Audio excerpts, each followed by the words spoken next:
How's it going? As an SEO for a lot of home service and local service businesses, one of the questions I've had a lot of time to think about and come in contact with a lot is, should I start a second location?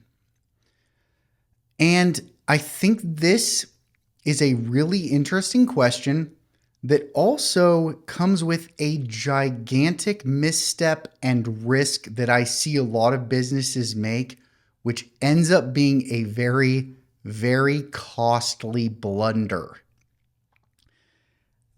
And I want to get into that. So my name is Josh Thompson. I'm the founder of Brightbeam SEO Local Search Experts, where I help local businesses rank on Google Maps, lower their cost per lead, and I've helped add over $35 million of annual revenue to local businesses. So let's get into this. Look, when I've been thinking about this a lot, and I talked on a podcast a couple months back, and I didn't feel like I had a good answer, and I've been thinking about it a lot, and I've been looking at a lot of studies, and I've also, I have a lot of companies that have kind of done both. And I've seen some really bad examples, and I feel like that is where I want to start.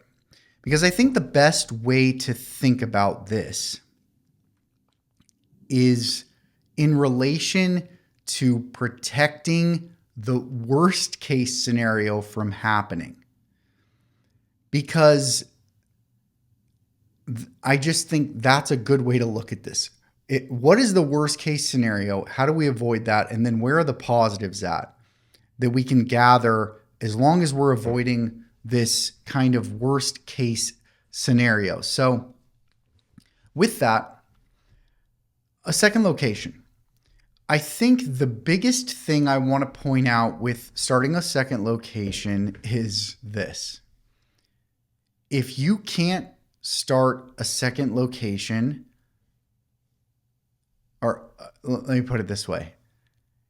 If you can't split your reviews in half right now that you're getting for your business and still be getting more reviews, so half the amount of reviews you're getting today, if you can't get half the amount of reviews you're getting today for your main primary business, Google Business Profile, and still be beating your competitors on a monthly average. So if your competitors are getting 9 a month, if your best competitor is getting 9 reviews a month and you're getting 20, then I would say you're in a pretty good position to start a second location. Okay. But other than that, the reviews are the gold that we need to be focused on here. So this is the blunder. I see a lot of businesses that say, hey, I want a second location, when they have 50 reviews and they're getting 3 a month and their competitors are getting 10. They're already not getting enough reviews to support 1 location, let alone 2. A second location is not some insane magic wand that automatically gets you more people from another area. If you're doing poor in Google rankings in one area, doing poor in 2 areas is almost worse because now you're splitting efforts, right? So I think that adds another thing to our list. You need to be dominating in your local area before you consider having a second location. And even then, if the reviews that I'm telling you about, if that is not correct, if you're not getting that many more reviews than your competitors, then it's not, you don't want to do this, okay?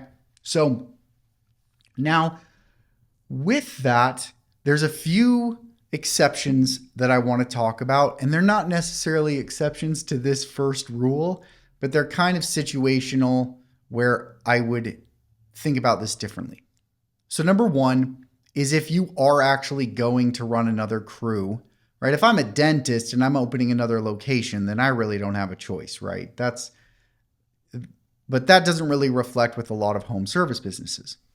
So, if you're going far enough away to where you have another crew that is working out of a location, right, that you're not, then that makes sense. Because in that scenario, somebody should be in charge of each location that's in charge of getting those reviews, right? But where a lot of people are doing this, right, is when they're still running the same area. Maybe I'm in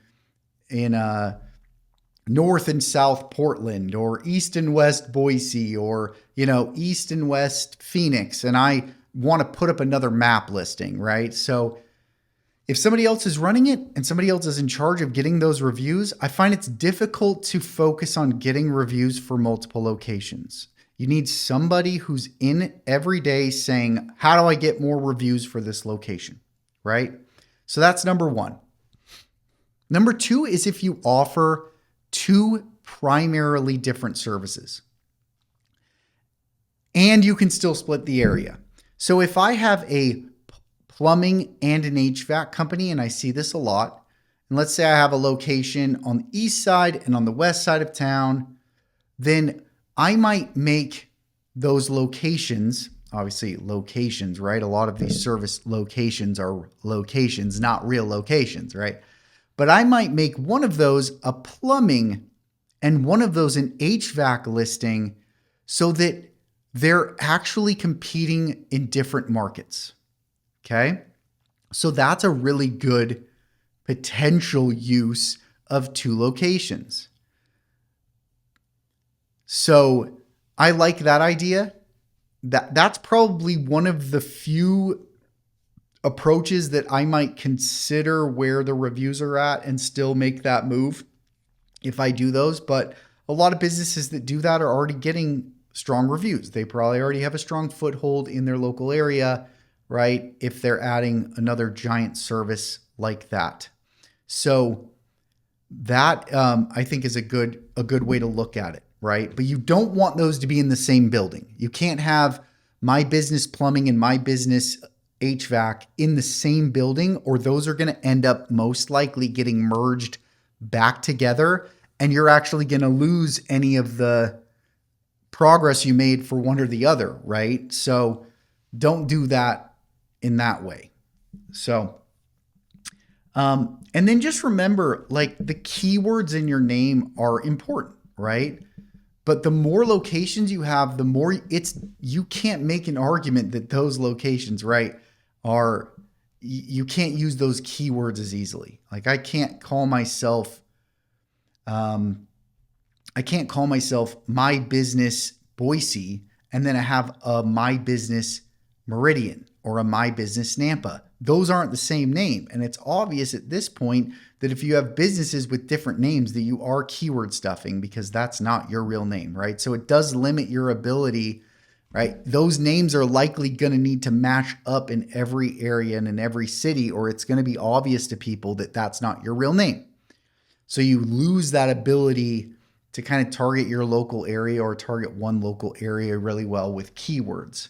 So now my last point I want to make here is don't do things just because your competitors are doing it. I think that's a big reason a lot of people want to start another location, because their competitors are doing it, right? Let them split their stupid reviews. Let them be the idiot that takes down their own ship. Let them.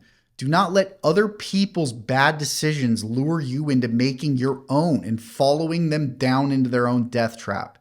Make sure anytime you think about making a decision, you're running it through why you're making it, and you're making it because of you and because it fits you and what you're trying to do. Don't let other people lead you down, right, into their own pits. So that's my little spiel on starting a second location.